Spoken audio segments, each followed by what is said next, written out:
ये आकाशवाणी रायपुर है। प्रादेशिक समाचार बुलेटिन के साथ मैं रत्ना साहू।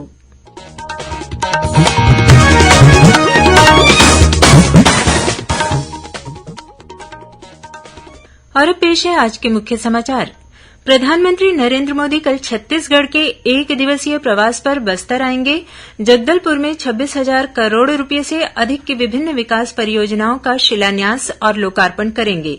प्रधानमंत्री अपने बस्तर प्रवास के दौरान नगरनार स्थित राष्ट्रीय खनिज विकास निगम एनएमडीसी ग्रीनफील्ड इस्पात संयंत्र का लोकार्पण करेंगे। साथ ही श्री मोदी ताड़ोकी से रायपुर डेमू ट्रेन सेवा का शुभारंभ करेंगे। देश आज राष्ट्रपिता महात्मा गांधी और पूर्व प्रधानमंत्री लाल बहादुर शास्त्री की जयंती पर उन्हें अपनी भावभीनी श्रद्धांजलि अर्पित कर रहा है। और प्रदेश कांग्रेस कमेटी ने आज राज्य के सभी 90 विधानसभा क्षेत्रों में भरोसा यात्रा निकाली। अब समाचार विस्तार से। प्रधानमंत्री नरेंद्र मोदी कल 3 अक्टूबर को छत्तीसगढ़ के एक दिवसीय प्रवास पर बस्तर आएंगे। इस दौरान वे जगदलपुर में 26,000 करोड़ रुपये से अधिक की विभिन्न विकास परियोजनाओं का शिलान्यास और लोकार्पण करेंगे। इन परियोजनाओं में नगरनार स्थित राष्ट्रीय खनिज विकास निगम एनएमडीसी ग्रीनफील्ड इस्पात संयंत्र का लोकार्पण भी शामिल है।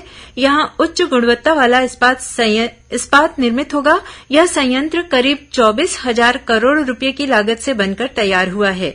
इस संयंत्र में और इससे जुड़े सहयोगी उद्योगों में हजारों लोगों को रोजगार के अवसर प्राप्त होंगे। प्रधानमंत्री अपने प्रवास के दौरान अंतागढ़ से ताड़ोकी नई रेल लाइन और जगदलपुर से दंतेवाड़ा के बीच डबल रेल लाइन राष्ट्र को समर्पित करेंगे। वहीं श्री मोदी बोरीडांड से सूरजपुर रेल लाइन के दोहरीकरण परियोजना तथा अमृत भारत स्टेशन योजना के तहत जगदलपुर स्टेशन के पुनर्विकास की आधारशिला रखेंगे। इस दौरान प्रधानमंत्री ताड़ोकी से रायपुर डेमू ट्रेन सेवा का शुभारंभ करेंगे। प्रधानमंत्री इस अवसर पर राष्ट्रीय राजमार्ग क्रमांक 45 में कुनकुरी से छत्तीसगढ़ झारखंड सीमा के बीच बनी नई सड़क का भी लोकार्पण करेंगे। प्रधानमंत्री अपने जगदलपुर प्रवास के दौरान लालबाग मैदान में आमसभा को भी संबोधित करेंगे। भारतीय जनता पार्टी के प्रदेश अध्यक्ष अरुण साव, पार्टी के राष्ट्रीय उपाध्यक्ष और पूर्व मुख्यमंत्री डॉक्टर रमन सिंह सहित अन्य वरिष्ठ नेताओं ने आज सभा स्थल पहुंचकर तैयारियों का अवलोकन किया। कांग्रेस ने नगरनार इस्पात संयंत्र के निजीकरण के विरोध में कल 3 अक्टूबर को बस्तर बंद का ऐलान किया है। पार्टी के प्रदेश अध्यक्ष दीपक बैज ने कहा है कि नगरनार इस्पात संयंत्र बस्तर के लोगों की भावनाओं और उनके आर्थिक हितों से जुड़ा हुआ है। कांग्रेस पार्टी इसके निजीकरण का विरोध करती है। प्रदेश कांग्रेस ने नगरनार इस्पात संयंत्र को बेचने की प्रक्रिया रोकने, एनएमडीसी का मुख्यालय हैदराबाद से बस्तर लाने और बस्तर में एम्स खोले जाने की मांग की है। देश आज राष्ट्रपिता महात्मा गांधी और पूर्व प्रधानमंत्री लाल बहादुर शास्त्री की जयंती पर उन्हें अपनी भावभीनी श्रद्धांजलि अर्पित कर रहा है। राष्ट्रीय राजधानी दिल्ली में राजघाट स्थित बापू की समाधि पर सर्वधर्म प्रार्थना सभा का आयोजन किया गया। राष्ट्रपति द्रौपदी मुर्मू, उपराष्ट्रपति जगदीप धनखड़ और प्रधानमंत्री नरेंद्र मोदी ने आज सुबह राजघाट पर महात्मा गांधी को पुष्पांजलि अर्पित की। इधर राजधानी रायपुर सहित प्रदेश भर में विभिन्न कार्यक्रम आयोजित किए जा रहे हैं। राज्यपाल विश्वभूषण हरिचंदन ने आज राजभवन में राष्ट्रपिता महात्मा गांधी और पूर्व प्रधानमंत्री लाल बहादुर शास्त्री के छायाचित्र पर पुष्पांजलि अर्पित की। इस मौके पर राज्यपाल ने गांधी जी और शास्त्री जी के देश के प्रति अविस्मरणीय योगदान को याद किया। वहीं मुख्यमंत्री भूपेश बघेल ने भी रायपुर स्थित अपने निवास कार्यालय में राष्ट्रपिता महात्मा गांधी और पूर्व प्रधानमंत्री लाल बहादुर शास्त्री की जयंती पर उनके छायाचित्र पर पुष्प अर्पित कर उन्हें नमन किया। इस अवसर पर मुख्यमंत्री ने कहा कि गांधी जी ने भारत में स्वाधीनता आंदोलन को नई दिशा दी। उन्होंने सत्य, प्रेम और अहिंसा का मार्ग अपनाकर पूरे विश्व के सामने मिसाल कायम की। श्री बघेल ने शास्त्री जी को स्मरण करते हुए कहा कि उन्होंने सादगी से जीवन जिया और अपना पूरा जीवन गरीबों की सेवा में अर्पित कर दिया।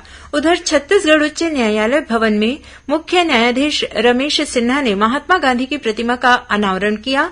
इधर अंबिकापुर में गांधी जयंती के अवसर पर आयोजित एक समारोह में 400 से अधिक स्वच्छता दीदियों को सम्मानित किया गया। संस्कृति विभाग द्वारा राष्ट्रपिता महात्मा गांधी की जयंती के उपलक्ष्य में रायपुर के महंत घासीदास स्मारक संग्रहालय स्थित कला वीथिका में आज से 3 दिवसीय चित्र प्रदर्शनी लगाई गई है।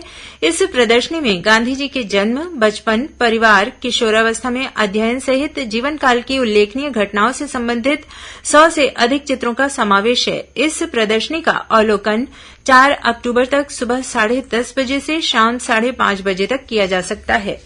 स्वच्छता को केंद्र में रखकर और पूर्ण स्वच्छता के दृष्टिकोण के साथ सरकारी कार्यालयों में स्वच्छता और लंबित मामलों को कम करने के साथ एक विशेष अभियान का तीसरा चरण आज से शुरू हो गया है।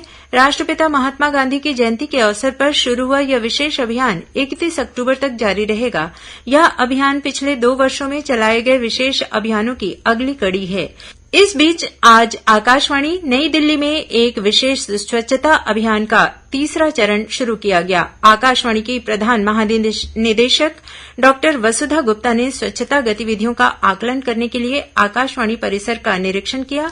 इस अवसर पर प्रधान महानिदेशक ने महात्मा गांधी को पुष्पांजलि अर्पित की और अधिकारियों और कर्मचारियों को स्वच्छता की शपथ दिलाई और सफाई कर्मचारियों को सम्मानित भी किया। स्वच्छ भारत मिशन के तहत बीते 15 सितंबर से चल रहे स्वच्छता ही सेवा पखवाड़ा का आज समापन हो गया। इस मौके पर नगर पालिक निगम रायपुर द्वारा विभिन्न कार्यक्रम आयोजित किए गए।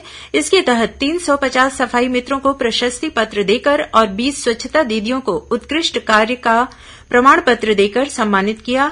साथ ही विभिन्न स्कूलों के 450 विद्यार्थियों को भी प्रमाण पत्र देकर सम्मानित किया गया। प्रादेशिक समाचार आप आकाशवाणी रायपुर से सुन रहे हैं।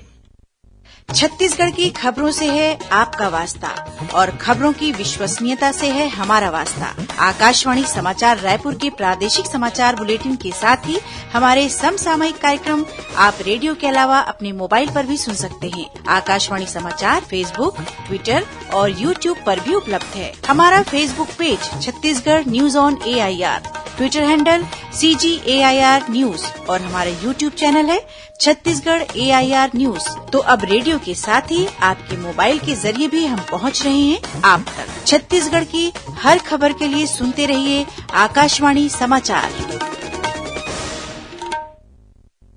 और अब आगे बढ़ते हैं बाकी के समाचारों की ओर। प्रदेश कांग्रेस कमेटी ने आज राज्य के सभी 90 विधानसभा क्षेत्रों में भरोसा यात्रा निकाली। इस यात्रा के माध्यम से पार्टी कार्यकर्ता अपने अपने विधानसभा क्षेत्रों में पहुंचे और लोगों को सरकार की विभिन्न जन कल्याणकारी योजनाओं की जानकारी दी। इस दौरान नुक्कड़ और जनसभा का भी आयोजन किया गया। मुख्यमंत्री भूपेश बघेल पाटन विधानसभा के सेलूद में आयोजित भरोसा यात्रा में शामिल हुए। वहीं उप मुख्यमंत्री TS सिंहदेव सरगुजा और रायगढ़ प्रदेश कांग्रेस अध्यक्ष दीपक बैज, बस्तर और कांकेर गृह मंत्री ताम्रध्वज साहू, दुर्ग और बिलासपुर विधानसभा अध्यक्ष डॉक्टर चरणदास महंत कोरबा और जांजगीर तथा नगरीय प्रशासन मंत्री डॉक्टर शिव कुमार डहरिया रायपुर और महासमुंद लोकसभा क्षेत्र में इस यात्रा का नेतृत्व किया। छत्तीसगढ़ उच्च न्यायालय के मुख्य न्यायाधीश रमेश सिन्हा ने कल राज्य विधिक सेवा प्राधिकरण बिलासपुर कार्यालय का निरीक्षण किया। साथ ही उन्होंने जिला और सत्र न्यायालय बिलासपुर में विस्तार भवन के निर्माण कार्य का जायजा भी लिया। इस मौके पर उन्होंने लोक निर्माण विभाग के अधिकारियों को समय सीमा पर गुणवत्तापूर्ण निर्माण कार्य करने के निर्देश दिए। श्री सिन्हा ने जिला और सत्र न्यायाधीश रमाशंकर प्रसाद को समय समय पर निर्माण कार्य की निगरानी करने को कहा। वहीं मुख्य न्यायाधीश ने न्यायिक अधिकारियों की बैठक ली और पुराने तथा लंबित प्रकरणों के जल्द ही निराकरण के निर्देश दिए। प्रधानमंत्री नरेंद्र मोदी को मिले स्मृति चिन्हों की ई नीलामी आज से आम जनता के लिए शुरू हो गई है। बोलियां इस महीने की 31 तारीख तक जारी रहेंगी। इस नीलामी से एकत्रित धनराशि पवित्र गंगा नदी को पुनर्जीवित करने के लिए नमामि गंगे परियोजना को दान कर दी जाएगी। नीलामी के इस 5वें संस्करण में 100 रुपये से लेकर 65 लाख रुपये तक के स्मृति चिन्ह ई नीलामी के लिए उपलब्ध हैं। नई दिल्ली में national gallery of modern art में ऐसे स्मृति चिन्हों की एक प्रदर्शनी आयोजित की गई है। इसमें 150 से अधिक उल्लेखनीय स्मृति चिन्ह हैं जो राष्ट्र की सांस्कृतिक जीवंतता की झलक प्रदान करते हैं। नई दिल्ली के doctor Bhimrao Ambedkar international centre Janpath में 2 दिवसीय भारतीय भाषा उत्सव और भारतीय भाषा प्रौद्योगिकी समागम का आयोजन किया गया। केंद्रीय शिक्षा मंत्रालय द्वारा आयोजित इस कार्यक्रम में छत्तीसगढ़ और असम राज्य के भाषा शिक्षण स्टॉल को भी आमंत्रित किया गया था। छत्तीसगढ़ के स्टॉल में प्राथमिक कक्षाओं में स्थानीय भाषा में तकनीकी प्रौद्योगिकी पर शिक्षकों द्वारा किए जा रहे कार्यों को बताया गया है, जिसकी देश विदेश से आए शिक्षाविदों और भाषा शिक्षण के स्कॉलरों ने सराहना की है। वहीं स्टॉल में समग्र शिक्षा समूह की ओर से भाषा सीखने में तकनीक के उपयोग को भी बेहतर तरीके से समझाया गया है। केंद्रीय शिक्षा मंत्री धर्मेन्द्र प्रधान और केंद्रीय विज्ञान तथा प्रौद्योगिकी राज्य मंत्री जितेन्द्र सिंह ने छत्तीसगढ़ के स्टॉल का निरीक्षण किया। बेमेतरा जिले में साजा ब्लॉक के ग्राम पतोरा डंगनिया के पास सड़क पर 2 गायों की लाश मिली है। वहीं 4 से 6 गाय गंभीर रूप से घायल हैं।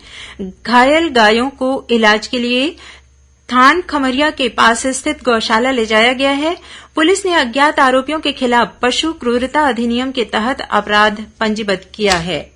वन्य प्राणी संरक्षण सप्ताह के उपलक्ष्य में कांगेर घाटी राष्ट्रीय उद्यान द्वारा कल तीरथगढ़ में चिरई संरक्षण मैराथन का आयोजन किया गया। इस दौरान पक्षियों के संरक्षण और संवर्धन के लिए स्थानीय जनजीवन में जागरूकता लाने के लिए प्रचार प्रसार किया गया। चिरई संरक्षण मैराथन में प्रदेश भर के 350 से अधिक प्रतिभागी शामिल हुए।